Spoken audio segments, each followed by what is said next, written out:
मैंने टॉपिक लिखा है स्पीच।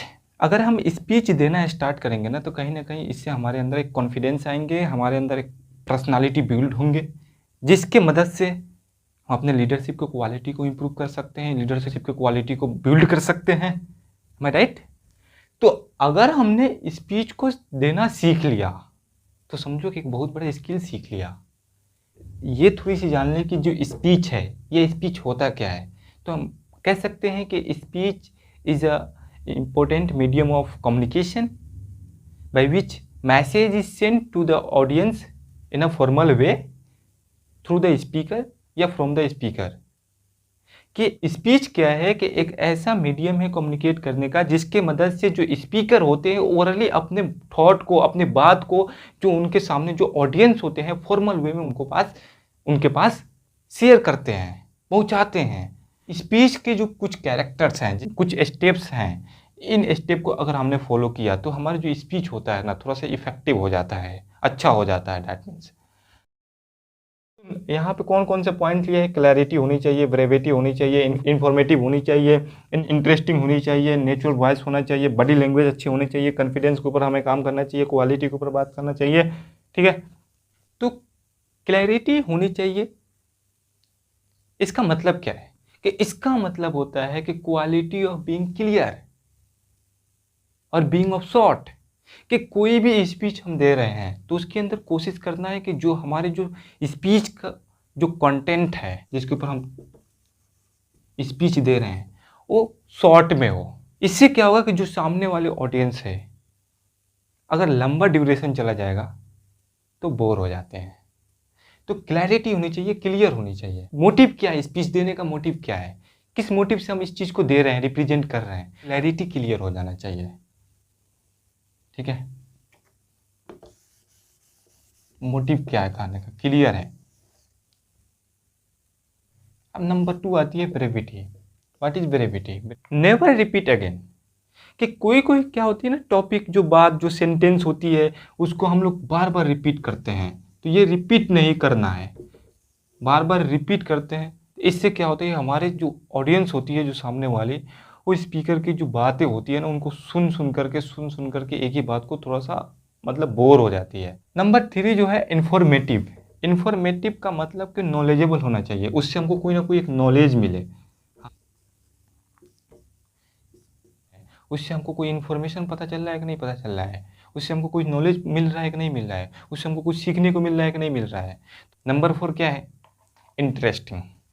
स्पीच को कोशिश करें कि अपने रियल लाइफ से उसको रिलेट करें, रिलेट करके और स्पीच को देंगे तो इंटरेस्टिंग होगा, जिसमें सुनने में मज़ा आए। जैसे कि हम किताबों में जो और सारे टॉपिक पढ़ते हैं पर उतना मज़ा नहीं आता है, पर उसी चीज़ को अगर आप कोई कहानी पढ़ रहे होते हैं तो कहानी सुनने में बहुत मज़ा आता है। उसके पीछे क्या है? इंटरेस्टिंग तरीके से उसको डिजाइन किया गया रहता है। उसी तरीके से अगर स्पीच को भी अगर हम क्या कर दें, अगर हम एक इंटरेस्टिंग वे में उसको बना दें, तैयार कर दें, रिलेट करके रियल लाइफ से या कोई ऐसे इंटरेस्टिंग पॉइंट से, तो कहने का मतलब वो हमारा स्पीच क्या हो जाएगा? इंटरेस्टिंग हो जाएगा। नंबर 5 जो आता है हमारा, नेचुरल वॉइस आता है। नेचुरल वॉइस का मतलब क्या?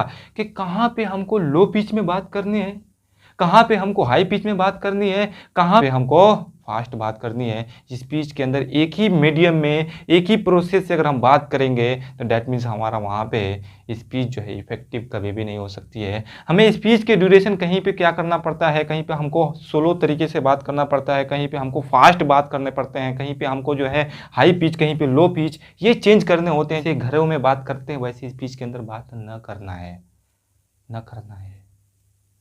हमारा स्पीच के अंदर नेचुरल वॉइस होना चाहिए। ठीक है, नंबर 6 पे जाते हैं, body language. Body language, body language क्या है भाई? बॉडी लैंग्वेज का मतलब क्या?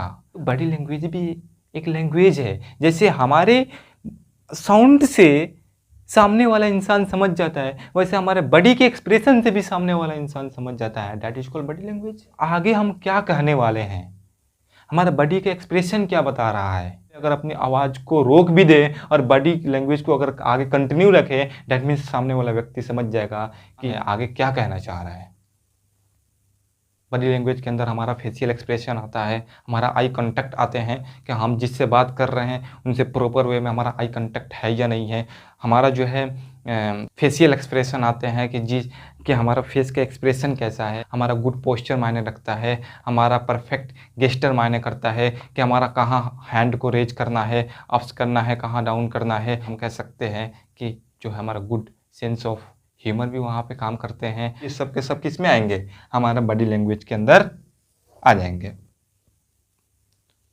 कॉन्फिडेंस, कि जब तक हमारे अंदर कॉन्फिडेंस नहीं आएगा, न ये हो सकता है, न ये हो सकता है, न ये हो सकता है, न ये हो सकता है, न ये हो सकता है, कोई नहीं हो सकता है, तो इसको एक नंबर पे होना चाहिए था, पर पॉइंट के अंदर है। ये हमारे लिए काफ़ी है कि कॉन्फिडेंस अगर जब तक नहीं है हमारे अंदर तब तक तो हम स्पीच दे ही नहीं सकते हैं। तो ये कॉन्फिडेंस को लाने होंगे। अब ये कॉन्फिडेंस कहाँ से आएगा, तो ये कॉन्फिडेंस आएगा आपको प्रैक्टिस,